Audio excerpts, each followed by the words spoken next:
Capítulo 43. Los hombres con los que montas tu banda. Durante las semanas posteriores, los distintos acercamientos a Dios que se ofrecían en el templo atrajeron a sus propios seguidores. Muchas personas asistían a más de un servicio, ya fuera para tener una visión ecléctica de los rituales, por indecisión, para entablar relaciones sociales o para instruirse, o sencillamente porque era más interesante ir a la iglesia que quedarse en casa leyendo la Biblia para toda la familia. Fuera como fuese, cada servicio contaba con su propio coro de seguidores que asistían cada domingo. Ahí está Rosy, mi amiga Rosita, la que siempre me acompaña. Acá estamos. Bueno, fuera como fuese, cada servicio contaba con su propio coro de seguidores que asistían cada domingo, además de un número variable de indecisos y personas que pasaban por allí. Cuando hacía buen tiempo, muchos se quedaban a pasar el día y disfrutaban de un picnic bajo los árboles, mientras comparaban notas entre el servicio metodista y el presbiteriano. Y, dado que la mayoría de ellos eran escoceses de la Highland, con fuertes opiniones personales, discutían acerca de cualquier cosa, desde el mensaje del sermón hasta el estado de los zapatos del pastor. La reunión de Rachel atraía a menos personas y muchas menos discusiones, pero aquellas que acudían a sentarse en silencio y en compañía a escuchar su luz interior regresaban cada semana y poco a poco cada vez asistía más gente a sus reuniones. No siempre transcurrían en completo silencio. Como Jan señaló, el espíritu tenía sus propias opiniones y algunas reuniones eran muy animadas. Pero yo pensaba que como mínimo para algunas mujeres, la oportunidad de poder sentarse durante una hora en un lugar tranquilo tenía más valor que el sermón o los cánticos más inspirados. Jamie y yo siempre asistíamos a los 3 servicios, tanto porque el arrendador no podía mostrarse parcial en este sentido, incluso aunque el pastor presbiteriano fuera su yerno y la cuáquera, la presidenta, la instigadora, no estaba muy segura de cómo debía referirme a Rachel, quizás como el granito de arena que hay en el interior de una perla, su sobrina política, y también eso le permitía seguir tomándole el pulso al cerro. Después de cada uno de los servicios de la mañana, yo me instalaba bajo un castaño particularmente grande y ofrecía servicios clínicos durante más o menos una hora, examinando pequeñas heridas o gargantas y ofreciendo consejo, además de alguna botellita de tónico a escondidas, pues a fin de cuentas era domingo, que no era más que una mezcla de whisky, aguado con azúcar y con unos cuantos preparados de hierbas que él agregaba para tratar los déficits vitamínicos, aliviar el dolor de muelas o la indigestión, o en los casos en los que lo que sospechaba que fuera necesario, un chorrito de trementina para matar los anquilostomas. Entretanto, Jamie, a menudo acompañado de Jan, se paseaba de un grupo de hombres a otro, saludaba a todo el mundo, conversaba y escuchaba, siempre escuchaba. No se puede ocultar el color político, Sassenach, me había dicho. Incluso aunque quisieran, la mayoría no lo desea. Son incapaces de morderse la lengua o esconder lo que piensan. ¿Lo que piensan en cuanto a principios políticos o lo que piensan acerca de los principios políticos del vecino? Quise saber tras escuchar el eco de dichas discusiones entre las mujeres que acudían a mi consulta dominical y que, dicho sea de paso, eran la mayoría de mis pacientes. Jamie se rió, pero no lo hizo muy divertido. Si te dicen lo que piensa tu vecino, Sassenach, no hay que ser muy listo para deducir lo que piensan ellos. ¿Crees que saben lo que piensas tú?, le pregunté con curiosidad. Jamie se encogió de hombros. Si no lo saben, pronto lo descubrirán. 2 semanas más tarde, cuando el capitán Cunningham había dicho su última oración, pero antes de que pudiera despedir a su congregación, Jamie se puso de pie y le pidió permiso para dirigirse a los presentes. Elspeth Cunningham, que siempre estaba tiesa como un palo, se puso tensa y las plumas negras del sombrero que se ponía para acudir a la iglesia temblaron debido a lo mucho que se alarmó su propietaria. Sin embargo, el capitán no tenía mucha elección y se retiró con elegancia cediéndole el sitio a Jamie. «Buenos días a todos», dijo inclinándose ante la congregación, «y os pido disculpas, y también al capitán Cunningham». E hizo otra reverencia, «por alterar la paz del domingo. Pero esta semana he recibido una nota que ha alterado mucho mi paz, y esperaba que me dieras la oportunidad de compartir su contenido con vosotros». En la estancia se hizo un murmullo de consentimiento, asombro e interés, además de oírse también por lo bajo un rugido de aprehensión apenas perceptible. Jamie rebuscó en su abrigo y sacó una nota doblada con un sello de cera roto que había manchado el papel de grasa, y las sombras de algunas palabras se vieron a través de la hoja cuando la desdobló. Se puso las gafas y leyó en voz alta. «Señor Fraser, me tomo la libertad de informarle de que el general Gates ha atacado las fuerzas de Lord Cornwallis, cerca de Camden, y ha sufrido una gran derrota, incluyendo la lamentable muerte del mayor general del Calv. Con la retirada de las fuerzas de Gates, Carolina del Sur queda abandonada al enemigo. Entretanto, he oído que están enviando tropas tradicionales al norte y desde Florida para apoyar la ocupación de Savannah.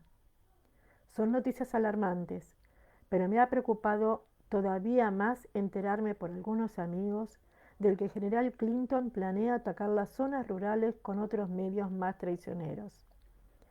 Propone infiltrar agentes entre nosotros que puedan solicitar, alistar y armar lealistas, y al hacerlo, organizar una gran milicia apoyada por el ejército para atacar y someter cualquier rebelión incipiente en las montañas de Tennessee y en las Carolinas. Creo firmemente que no se trata de ningún rumor y pronto le haré llegar varias pruebas en cuanto disponga de ellas.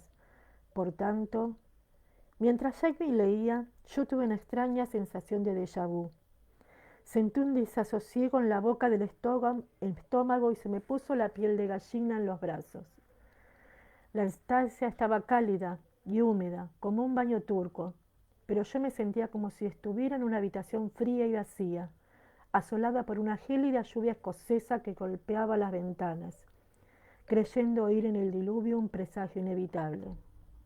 Y una vez reconocido el apoyo de esos derechos divinos por parte de los líderes de los clanes de las Highlands, los lores jacobitas y distintos sujetos fieles a su majestad, el rey Jacobo, que han escrito sus nombres en esta carta de asociación como símbolo de esta...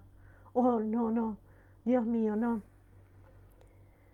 No había sido mi intención decirlo en voz alta, pero se me escapó, aunque solo fue un susurro que hizo que las personas que estaban a mi lado me miraban de soslayo y después apartaran rápidamente la vista, como si me hubiera vuelto leprosa de repente.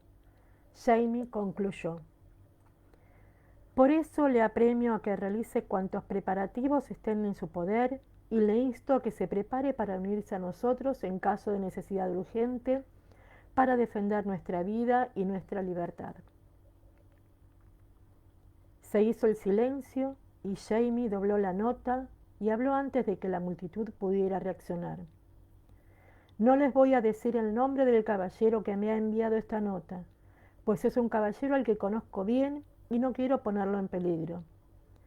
Creo que lo que dice es cierto. La congregación empezó a inquietarse a mi alrededor, pero yo me quedé helada mirándolo fijamente. No, otra vez no, por favor, otra vez no. Pero tú ya lo sabías, me estaba diciendo la parte razonable de mi mente. Tú sabías que esto estaba volviendo. Tú sabías que él no podría mantenerse al margen y que no lo hubiera hecho, incluso de haber podido. Sé muy bien que muchos de los presentes sois fieles al rey, y vosotros sabéis que yo no lo soy. Todos haréis lo que os dicte vuestra conciencia, y yo también. Miró a alguno de los hombres que estaban repartidos entre los asistentes, pero evitó mirar al capitán Cunningham, que aguardaba, bastante inexpresivo, a un lado. No pienso expulsar a ningún hombre de esta tierra por sus creencias. Jamie guardó silencio un instante, se quitó las gafas y miró la cara de los presentes antes de proseguir. Yo sabía que estaba mirando a los hombres que se declaraban lealistas y reprimí el impulso de mirar a mi alrededor. Pero esta tierra es mía y debo proteger a mis arrendatarios, y lo haré. Necesitaré ayuda para conseguirlo, y con este fin voy a organizar una milicia. Si decidís uniros a mí, os proporcionaré armas, os alimentaré durante los traslados y facilitaré caballos a los hombres que no los tengan. Advertí cómo Samuel Chisholm, que tendría unos 18 años y estaba sentado a mi lado, se ponía tenso y movía un poco los pies, sin duda planteándose la posibilidad de ponerse de pie y presentarse voluntario allí mismo. Jamie vio cómo se movía y alzó un poco la mano, dedicándole una breve sonrisa. Los que queráis uniros a mí hoy mismo, podéis venir a hablar conmigo fuera. Los que prefiráis pensarlo un poco, podéis venir a buscarme a casa cuando queráis, de día o de noche, añadió, esbozando una mueca irónica con los labios que provocó las risitas nerviosas de algunas personas. A su servicio, señor, dijo volviéndose hacia el impertérrito capitán Cunningham, y gracias por su cortesía. Recorrió con decisión el pasillo que se abría entre los bancos, me tendió la mano y me ayudó a levantarme. Me ofreció su brazo y salimos con paso enérgico, dejando un silencio absoluto a nuestra espalda. Jamie hizo exactamente lo mismo durante el servicio presbiteriano, mientras Roger aguardaba muy serio tras él con los ojos clavados en el suelo. Sin embargo, allí los asistentes estaban preparados, pues todo el mundo se había enterado de lo ocurrido durante el servicio metodista. Ni siquiera había terminado de hablar y Bill Amos ya se había puesto de pie. «Yo y mis hijos cabalgaremos contigo, MacDuff», declaró con firmeza. Bill Amos era un apuesto hombre moreno, muy robusto, tanto físicamente como en cuestión de carácter, y los murmullos de consentimiento se extendieron por la congregación. 3 o 4 hombres más se levantaron enseguida para ofrecerse, y yo percibí el murmullo de excitación que flotaba en el aire húmedo. También sentía la punzada de gélido pánico entre las mujeres. Algunas de ellas se habían acercado a charlar conmigo durante la hora de consulta que yo ofrecía entre un servicio y otro.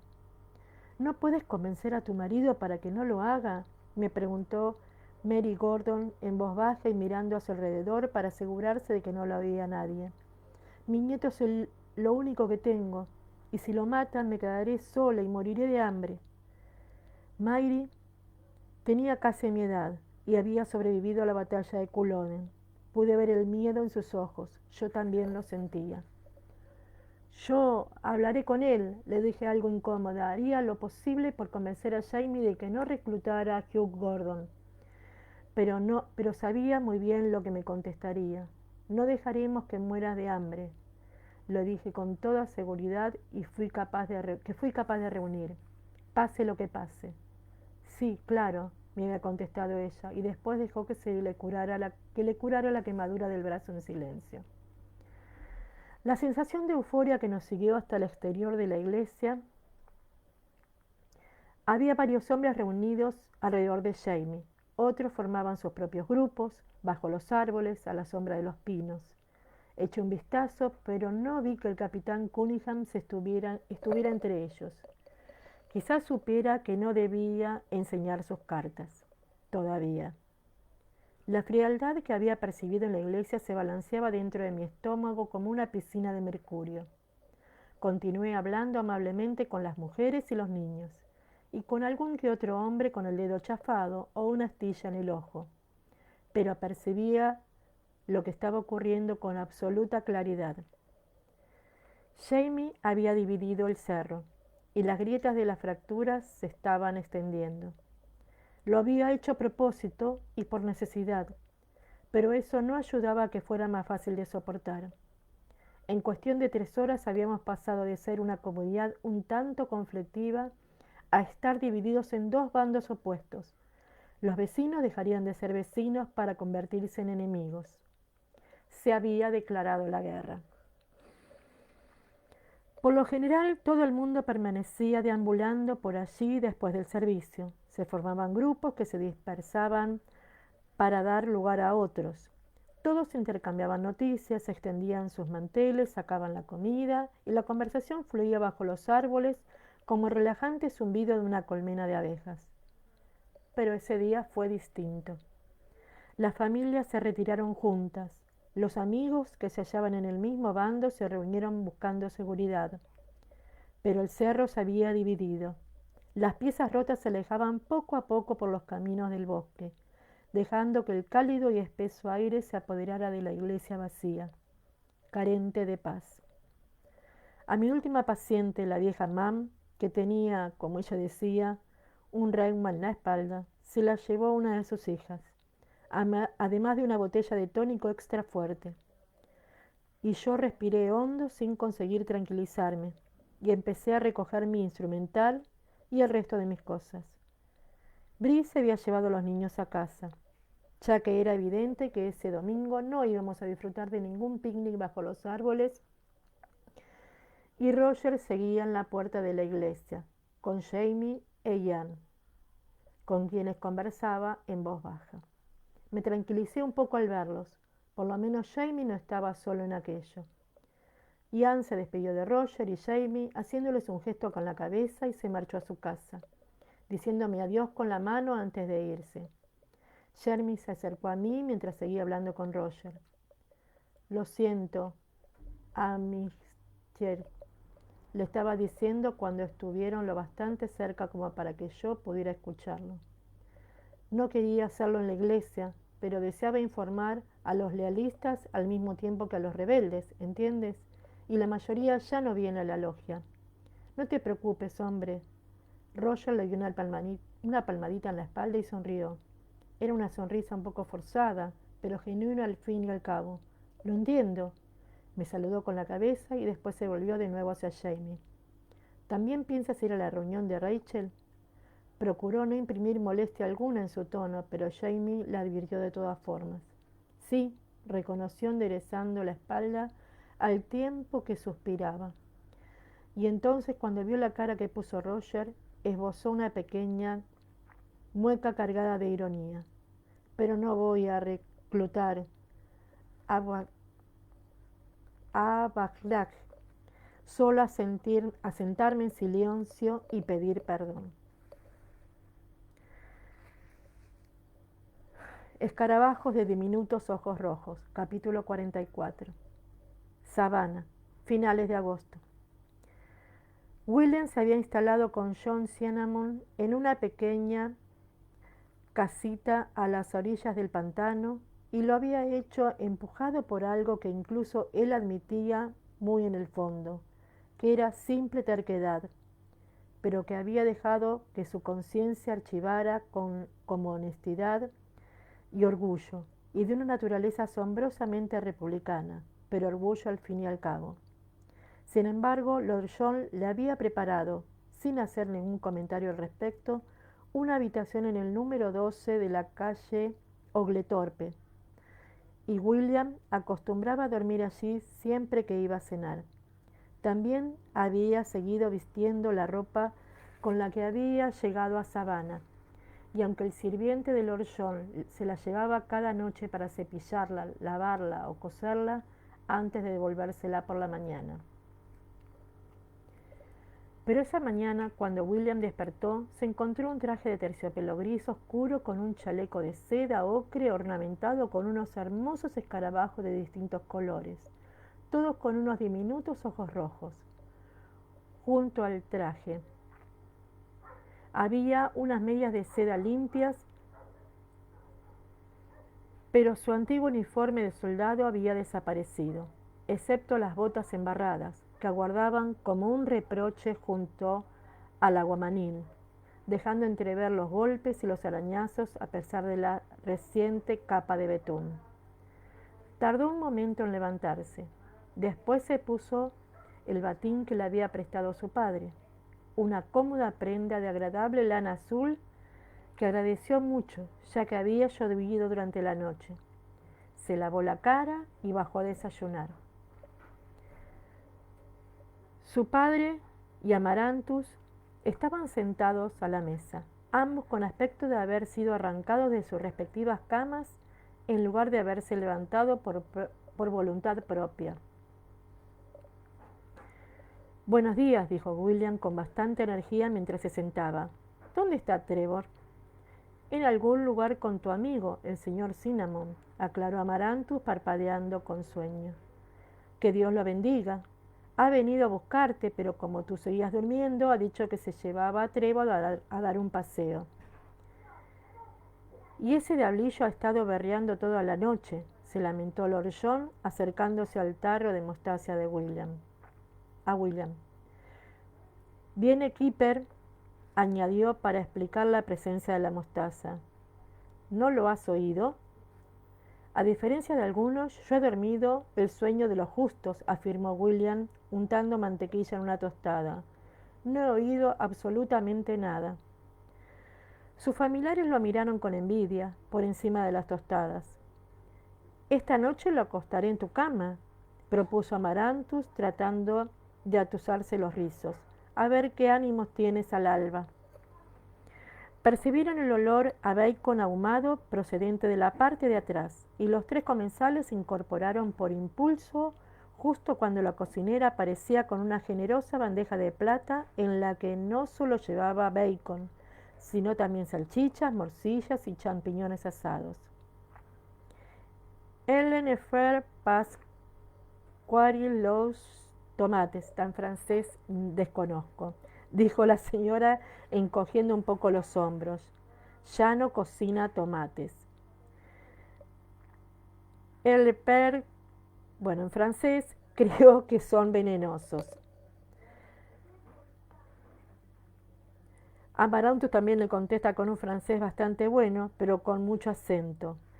De la forma que los cocinas, razón no le falta. William vio que su padre alzaba una ceja y era evidente que todavía no sabía que ella hablaba francés. He visto las prendas que me has dejado preparadas, repuso William, cambiando de tema con mucho tacto. Te lo agradezco mucho, pero no creo que tenga ocasión de ponérmelas en este momento. Quizá el gris te sentará muy bien, opinó Lord John con aspecto de estar más contento después de que entrara Moira y le dejara al lado un vaso de algo que parecía café con whisky. Hizo un gesto con la cabeza para señalar a Amarantus, que estaba sentada de William. Tu prima ha bordado todos los escarabajos del chaleco. Oh, gracias, prima.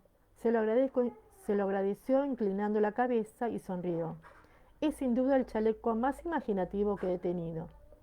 Ella sirvió con aspecto de haberse indignado y se ciñó un poco más la bata. No son imaginativos. Todos y cada uno de estos escarabajos se encuentran en esta colonia y todos tienen el color y la forma correcta. Bueno, añadió con un poco menos indignada.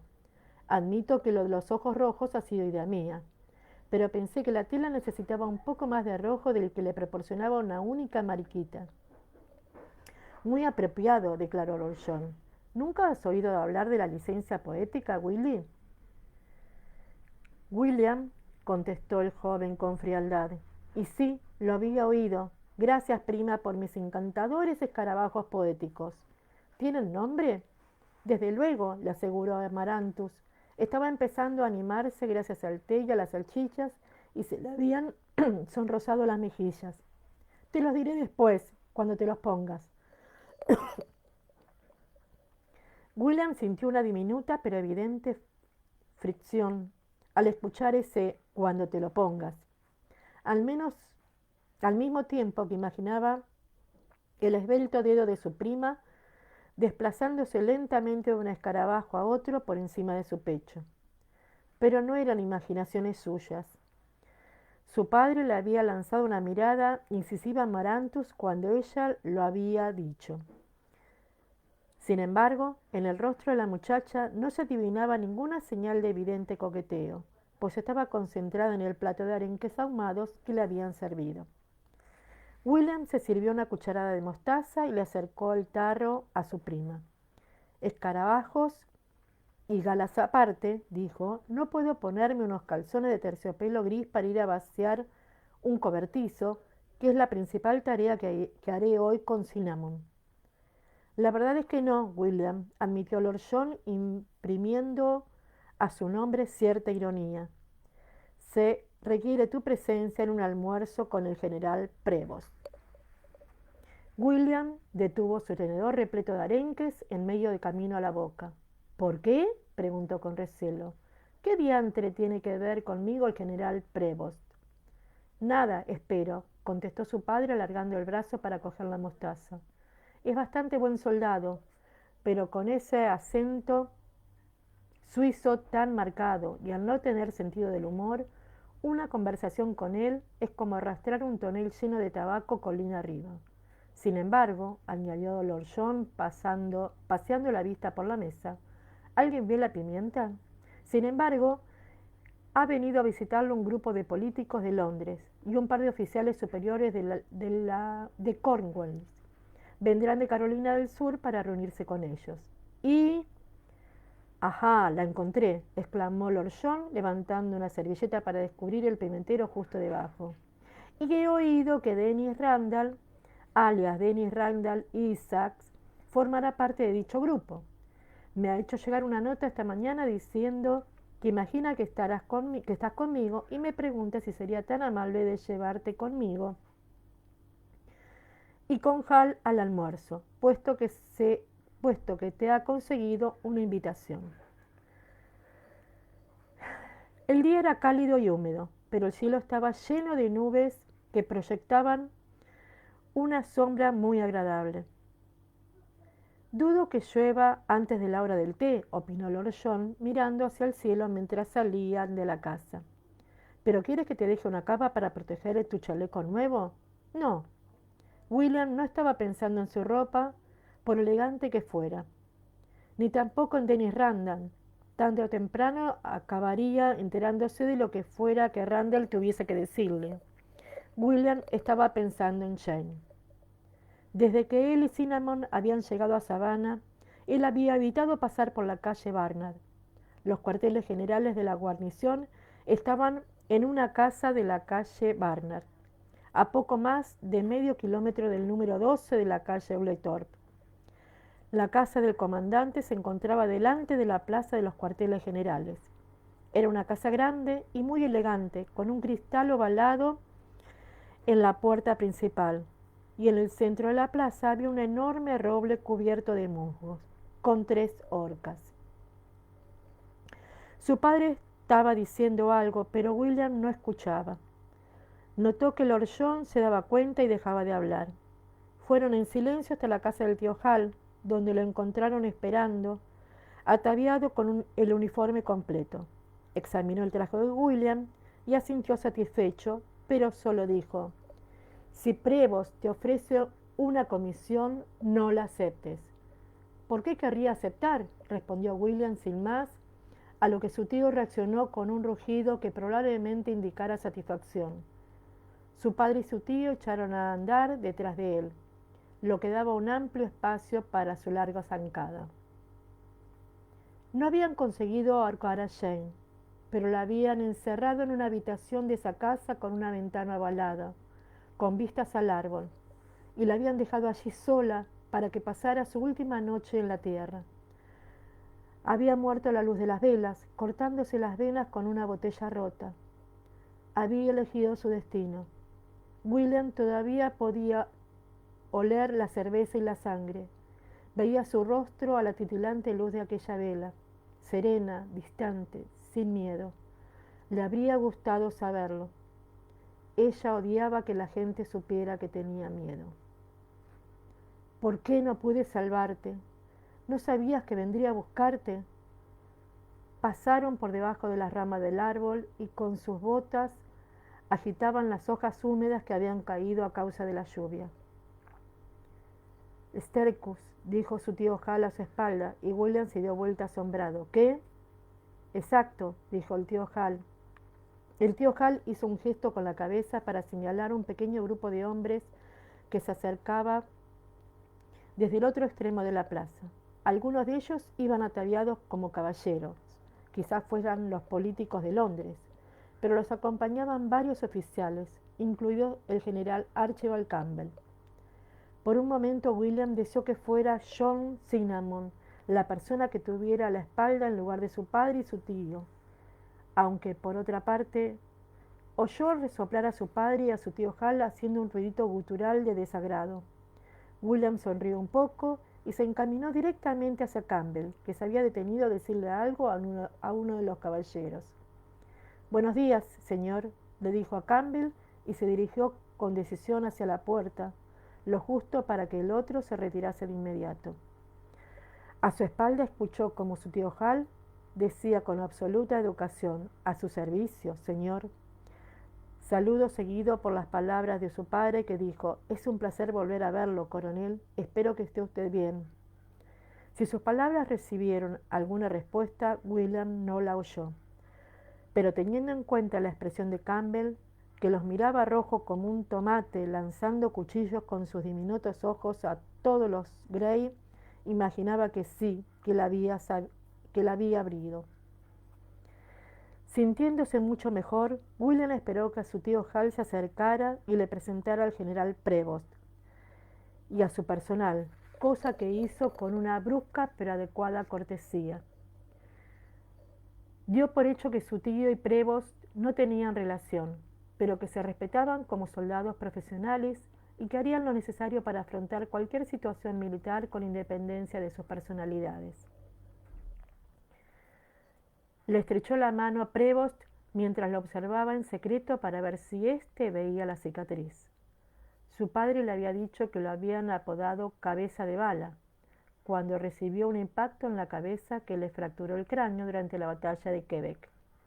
Por suerte consiguió verla. Era una evidente depresión del hueso justo por encima de la sien, lo que proyectaba una profunda sombra en la raíz de la peluca de Prevost. «Milord», dijo una voz junto a él cuando entró en el salón, donde los invitados se estaban reuniendo para disfrutar de unas galletitas saladas con jerez y evitar así morir de hambre antes que sirvieran el almuerzo. «Señor Ransom», afirmó William con firmeza y volviéndose hacia Dennis Randall, uniformado y con un aspecto mucho más soñé que su anterior encuentro. «A su servicio, señor».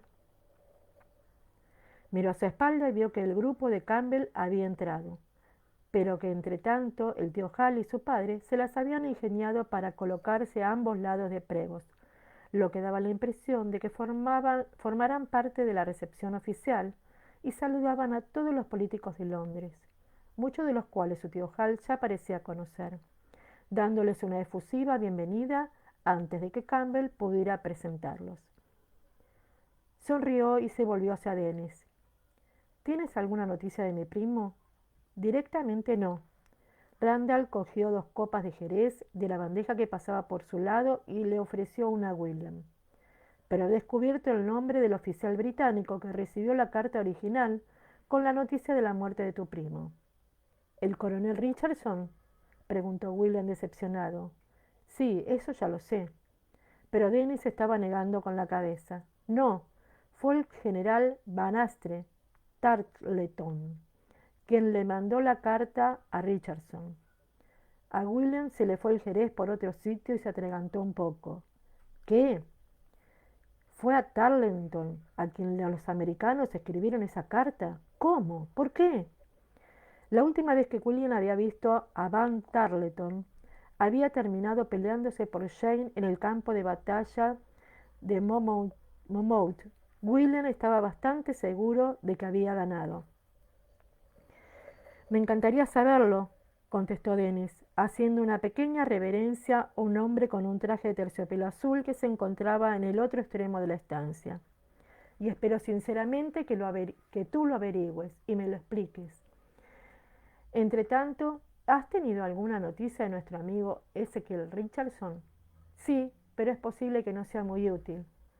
Mi padre recibió una carta de un capitán de la Marina que conoce, que mencionaba que, como quien no quiere la cosa, que había visto a Richardson en los muelles de Charleston. ¿Cuándo? Dennis no demostró excesivo interés por la noticia, pero la dio la cabeza como un terrier que se preguntara si lo que acababa de oír eran los arañazos de una tusa bajo la tierra.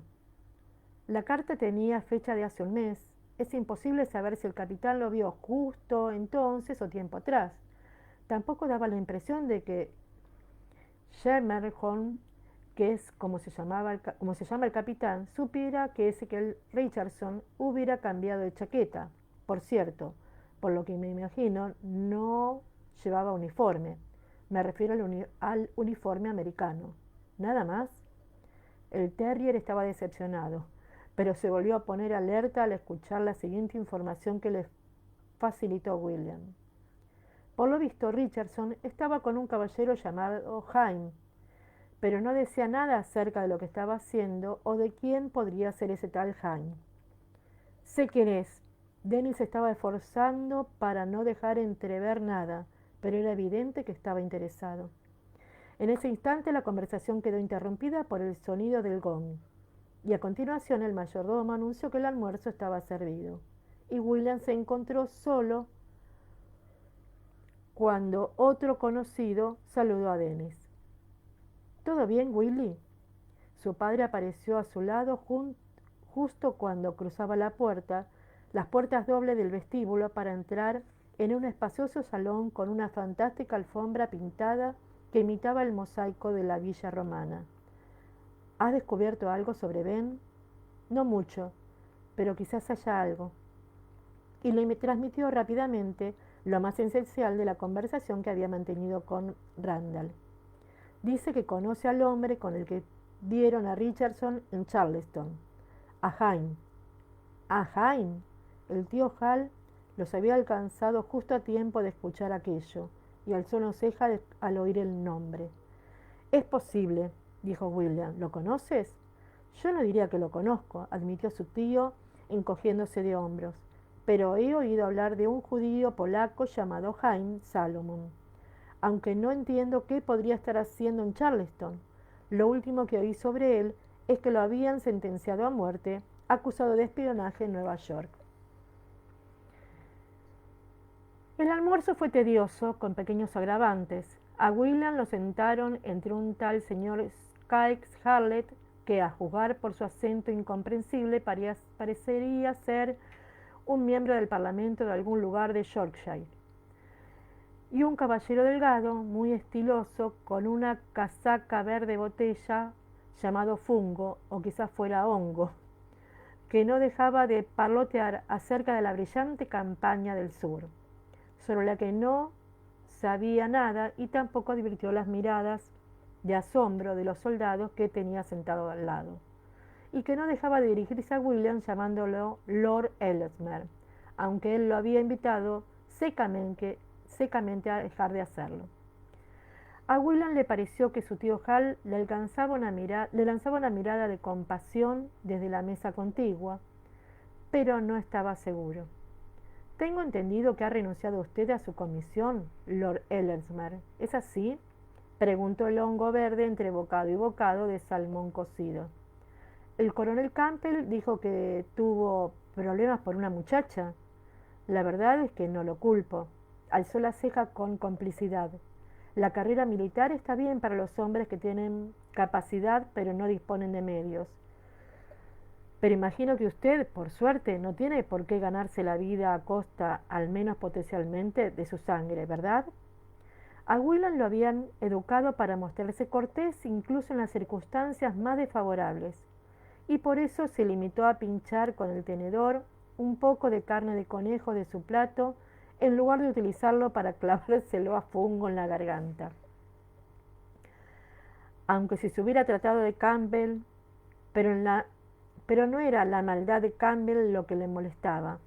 William no había sido consciente de lo mucho que le iba a afectar no ser soldado.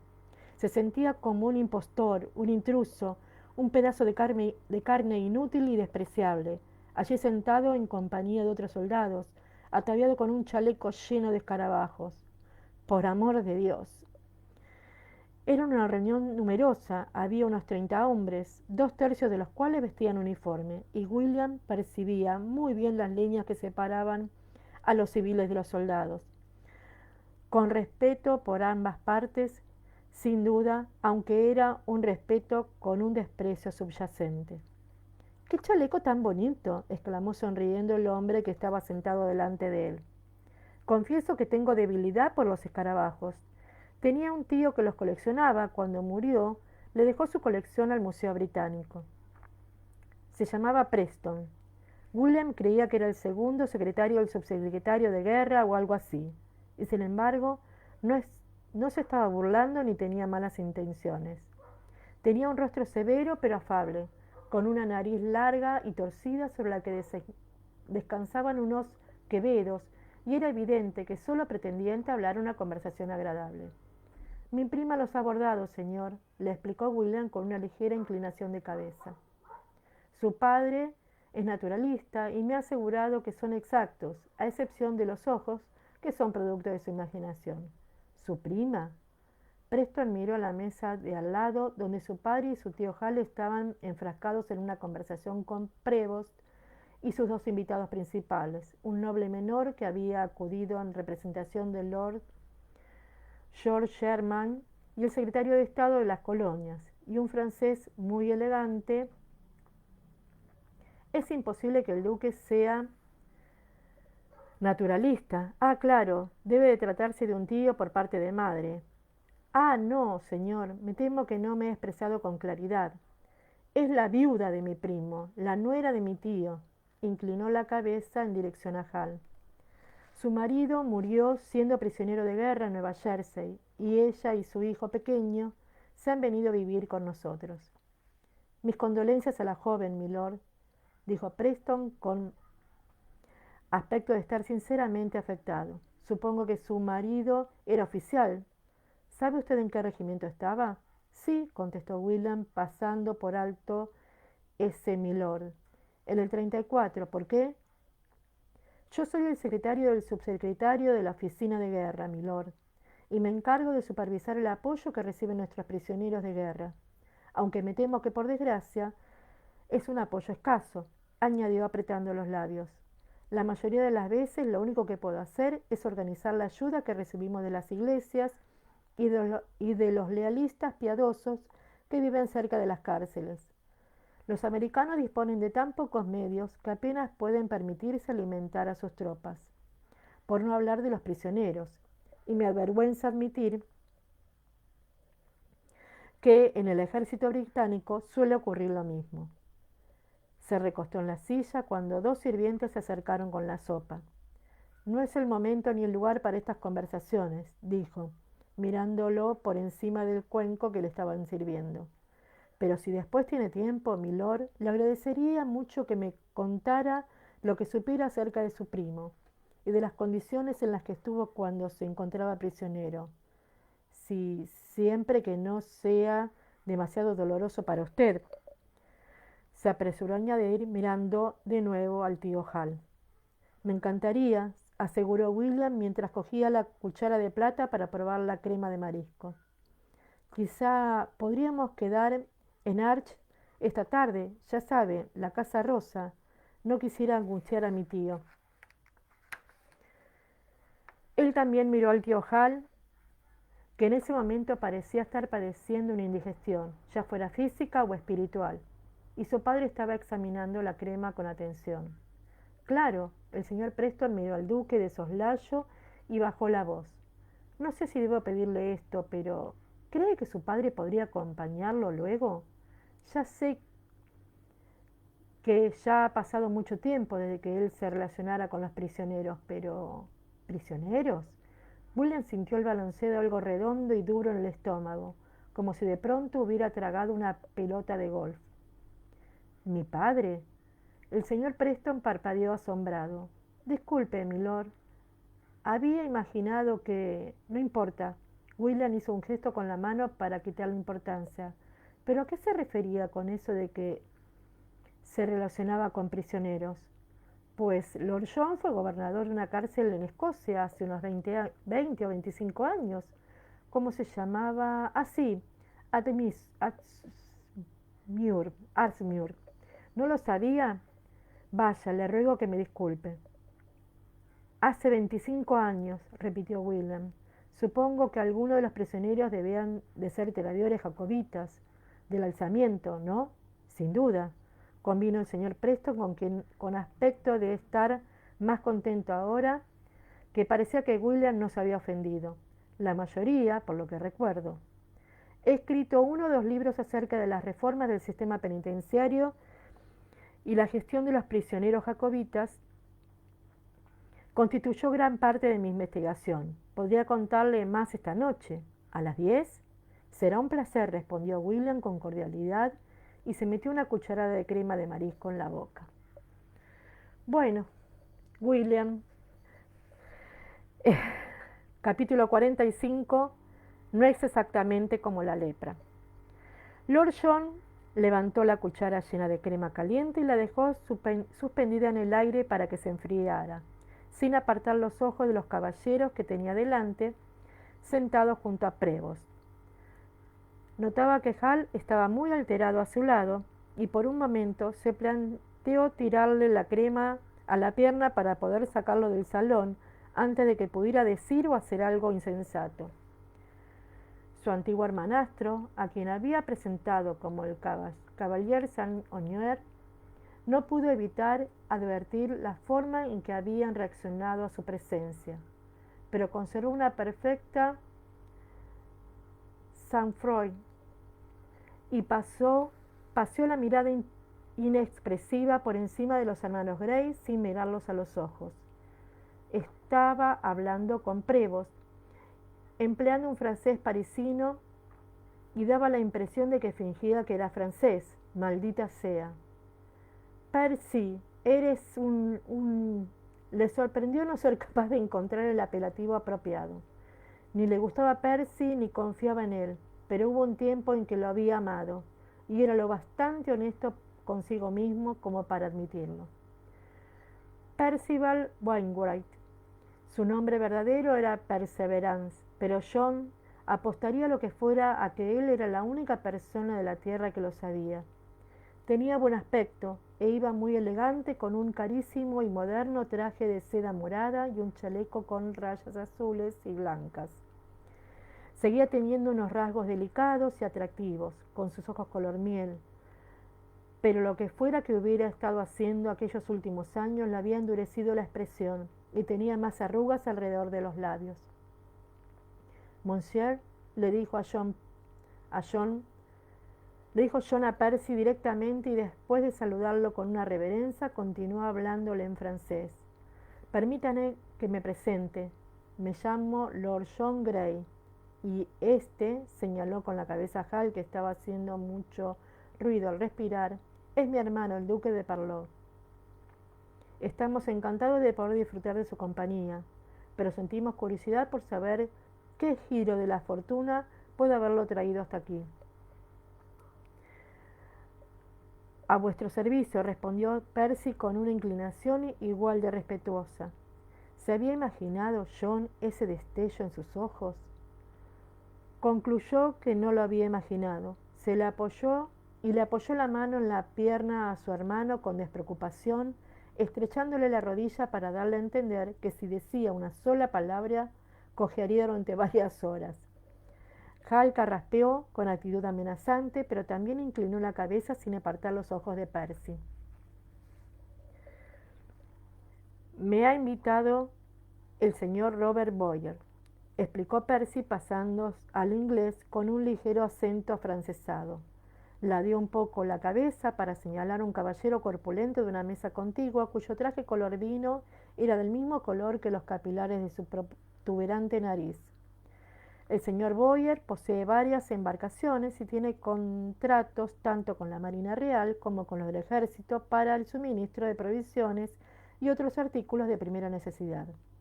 Tiene que tratar varios temas de importancia con el mayor general y ha pensado que yo podría servirle de ayuda con los detalles. Le brillaron un poco más los ojos, pero por suerte Percy evitó resultar demasiado evidente, teniendo en cuenta que Hal estaba clavando los ojos en su chaleco a rayas. Vaya, exclamó John en inglés con mucha despreocupación. ¡Qué interesante! Y haciéndole un breve gesto de desdén a Percy, le soltó la rodilla a Hal y se volvió hacia el comensal de la derecha, que no era otra persona que la mujer del mayor general Prevost. Era evidente que la señora del general estaba acostumbrada a ser la única mujer de aquellas veladas militares y pareció asombrarse de que alguien le dirigiese la palabra. John la dejó hablar acerca de su jardín y atendió mientras ella le explicaba qué plantas estaban creciendo bien en este momento y cuáles no. Por desgracia, aquello no requería demasiada atención, pues todavía podía oír a su hermano hablando a su espalda mientras conversaba con su otro compañero de mesa, un condecoradísimo pero anciano y aletargado coronel de artillería que estaba sordo como una tapia. Hal le gritaba preguntas que coronaba con unas pequeñas pullas entre dientes y dirigidas a Percy, quien las había ignorado hasta el momento. John retiró la silla y se levantó de pronto. Sentía cómo sus articulaciones se contraían apremiadas por la necesidad de hacer algo, pero sabía que no podía patear a Percy por debajo de la mesa ni darle un codazo en las costillas a Hal. Se encaminó hacia el discreto biombo del salón que ocultaba las letrinas, pero el caliente hedor de los orines de tantísimos consumidores de marisco le dio de lleno en la cara y se desvió para cruzar las puertas francesas abiertas y salir al aire fresco del jardín. Había estado lloviendo, pero ya había escampado y todavía caían gotas de los árboles y los arbustos. Tenía la sensación de que, tras haber llevado una cinta de hierro oprimiéndole el pecho, ésta se había roto en cuanto salió de la casa, y respiró hondo, tomando refrescantes bocanadas de la embriagadora brisa que había llevado la lluvia. Tenía el rostro acalorado, pasó la mano por las hojas mojadas de una hortensia y se refrescó la cara con el agua fría. «John», dijo una voz a su espalda, se puso tenso, pero no se dio vuelta. «Márchate, no quiero hablar contigo». El otro resopló. «Vaya», contestó Percy con su habitual acento inglés. «No te culpo, pero me temo que tendrás que hacerlo». «De eso nada». John dio media vuelta con la intención de esquivar a Percy y regresar al salón, pero éste lo cogió del brazo. «No tan deprisa, ranúnculo», repuso. La columna de John reaccionó mucho más rápido que su conciencia. Se le contrajeron el estómago y los testículos con tanta fuerza que jadeó antes de que su mente pudiera procesar que aquel maldito desgraciado acababa de emplear su nom de guerre, el secretísimo nombre en clave bajo el que había trabajado en la Cámara Negra de Londres durante 3 horribles años. Se dio cuenta que estaba mirando a Percy con la boca abierta y la cerró. Percy esbozó una sonrisa, aunque un tanto trémula. Había desaparecido la fachada del arrogante y elegante francés, y ahora era Percy de verdad. Llevaba los morenos rizos ocultos bajo aquella suave peluca empolvada, pero su mirada era la de siempre, oscura, delicada y sugestiva, en muchos sentidos. «No me lo digas», afirmó John, asombrado de que su voz sonara normal. «Monsieur Citron?» «Sí». Percy tenía la voz ronca, aunque John no habría sabido decir qué emoción causaba esa ronquera. Humor, miedo, excitación, lujuria. Esta última opción lo empujó a tirar del brazo que Percy le había cogido y dar un paso atrás. «¿Cuánto tiempo hace que lo sabes?». preguntó. Monsieur Citron había sido su homólogo en aquel equivalente francés de la Cámara Negra.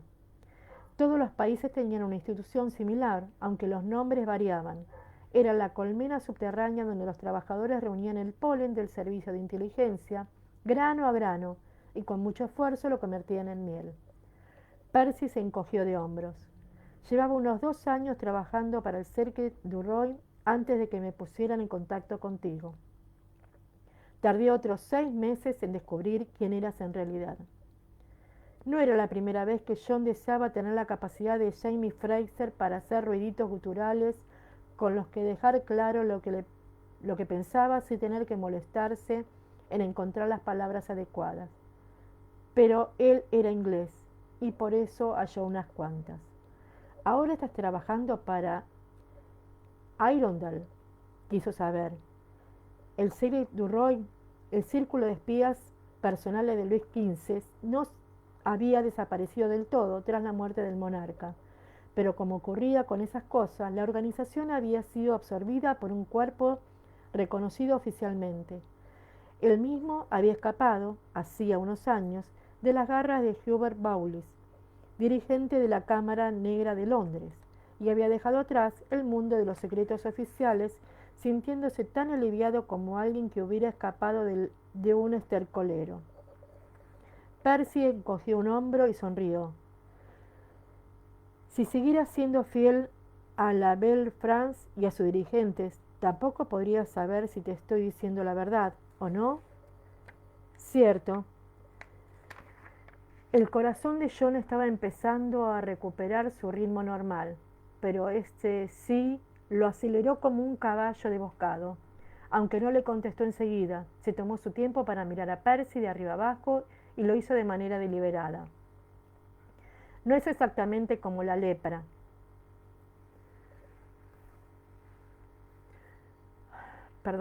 No es exactamente como la lepra, ¿sabes? Dijo sobrellevando el escrutinio con evidente diversión.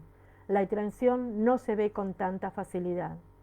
No, respondió John, pero más por decir algo que por que fuera cierto. ¿De verdad me estás diciendo que abandonas, o estás a punto de hacerlo, tus intereses especiales en Francia? Añadió mientras le lanzaba una mirada crítica a las elegantes ropas parisinas de Percy. ¿Incluyendo a la persona para quien estuvieras trabajando en la Cámara Negra? Sí, todavía no lo he hecho del todo porque lanzó una mirada involuntaria por encima del hombro y a John se le escapó una gran risa. ¡Qué listo!, exclamó. Así que estás preparando un aterrizaje suave en este bando antes de saltar. ¿Y has pensado que empezarías conmigo? Lanzó la pregunta con el suficiente efecto como para arrancarle la piel de la mano a Percy si intentaba asirla alargando el brazo. Pero no lo hizo, y tampoco se agachó. Se quedó allí plantado y lo dejó pasar mientras observaba a Gray con sus serenos ojos oscuros. Tú me salvaste la vida, John, dijo en voz baja mirándolo, y te doy las gracias por eso. No tuve la oportunidad de decírtelo en su momento.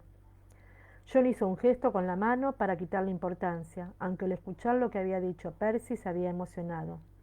En aquella época se había forzado mucho por reprimirlo todo y no quería que regresara ese momento, 20 años más tarde.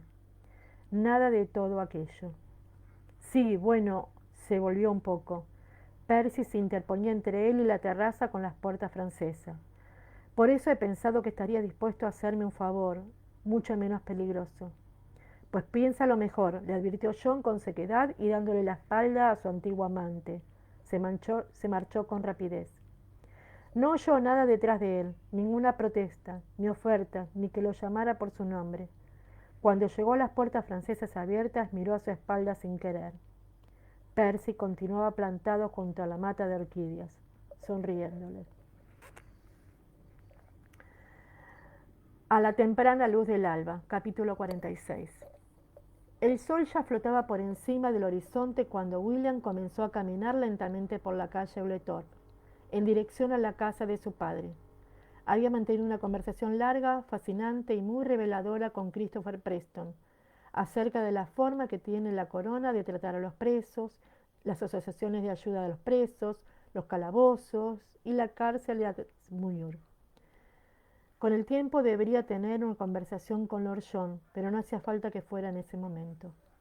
No estaba borracho, pero tampoco estaba sobrio. Le pesaba mucho un bolsillo y tintineaba cuando lo tocaba. Recordaba con vaguedad haber jugado las cartas con Preston y algunos amigos suyos. Por lo menos esa experiencia parecía haber terminado mejor que la última vez que se había emborrachado. Se había quedado sin un centavo y se había vuelto a ver a Jane. Jane. No pretendía evocar su recuerdo, pero allí estaba, real, dibujada con una pluma afilada en la superficie de su mente. La primera vez que la había visto y también la segunda. El brillo de su cabello y el olor de su cuerpo pegado al suyo en la oscuridad. Se detuvo y se apoyó en la verja del hierro que rodeaba el jardín delantero del vecino. El aroma de las flores y la tierra removida era tan fresco como el aire de la mañana en su rostro. El aliento del río a lo lejos y sus ciénagas, tan relajantes, con el agua en movimiento y el suave barro negro y los cocodrilos al acecho. Se echó a reír al pensar en los cocodrilos y se frotó las patillas rasposas. Negó con la cabeza y se volvió hacia la entrada de la casa de su padre. Olfateó el aire con interés, pero llegaba demasiado pronto. Percibió el olor a humo de la cocina, pero ni rastro de bacon. Aunque sí oyó voces, rodeó la casa con la intención de convencer a Moira, la cocinera, para que le diera un trozo de pan tostado o un poco de queso para matar el gusanillo que hubiera preparado algo más sustancioso. Se encontró a Moira en el huerto de la cocina, recogiendo cebollas. Estaba hablando con Amaranthus, que sin duda también había estado recogiendo algunas cosas. Llevaba una cesta donde había un puñado generoso de uvas y un par de peras del pequeño peral que crecía junto a la despensa. Con el ojo puesto en la fruta, William se acercó y saludó a las mujeres. Amaranthus lo miró de arriba abajo, respiró profundamente como si pretendiera juzgar su estado de embriaguez por su olor y le ofreció una pera negando un poco con la cabeza. ¿Café?, le preguntó a Moira esperanzado. Bueno, no le diré que no hay, admitió la cocinera un tanto vacilante, pero es el que sobró de ayer y está tan fuerte que podría quitarle el lustre de los dientes. Perfecto, le aseguró, y mordió la pera cerrando los ojos cuando el delicioso jugo le llenaba la boca. Cuando los abrió vio que Amaranthus le estaba dando la espalda y se había agachado a examinar algo entre los rábanos. Llevaba una fina bata encima del vestido y la tela se tensó contra su redondo trasero. Se puso derecha de golpe y dio media vuelta, y él enseguida se agachó sobre lo que fuera que ella estaba mirando y preguntó: ¿qué es eso?, aunque él solo veía barro y rábanos. Es un escarabajo pelotero, afirmó ella examinándolo con atención. Son muy buenas para la tierra, forman pequeñas bolas de excremento y se las llevan rodando. ¿Y qué hacen con ellas? Con las bolas de excremento, quiero decir. Se las comen, explicó encogiéndose un poco de hombros. Entierran las bolas para conservarlas y después se las van comiendo según lo van necesitando. A veces incluso se reproducen en su interior, de las más grandes. ¡Qué acogedor! ¿Has desayunado?, preguntó William alzando una ceja. No, todavía no está listo. Yo tampoco, dijo incorporándose, aunque ya no tengo tanta hambre como tenía antes de que me contaras eso. Agachó la cabeza para mirarse el chaleco. ¿Llevo algún escarabajo pelotero en esta noble compilación? Hizo que riera. No, no llevas ningún escarabajo, le aseguró. No es lo bastante colorido.